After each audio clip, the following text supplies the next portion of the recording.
ഈശോ എന്തിനായിരിക്കും ഇങ്ങനെ പറഞ്ഞത്? നിങ്ങൾ പ്രാർത്ഥിക്കുമ്പോൾ കപടനാട്യക്കാരെ പോലെ ആകരുത്.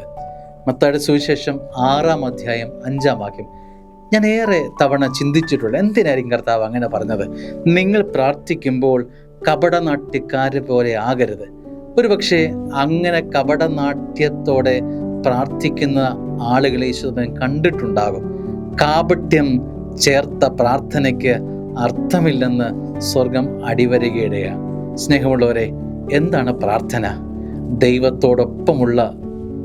ദൈവത്തോട് ചേർന്നുള്ള ജീവിതത്തിൻ്റെ പേരല്ലേ പ്രാർത്ഥന? അങ്ങനെ ദൈവത്തോട് ചേർന്ന് നിൽക്കാനുള്ള ആഗ്രഹത്തിൻ്റെ ഇടയിൽ വിഷം ചേർക്കുന്ന, കാപട്യം ചേർക്കുന്ന നമ്മുടെ പ്രാർത്ഥന സ്വർഗം സ്വീകരിക്കില്ല. സ്വർഗം അതിന് മറുപടി തരില്ല.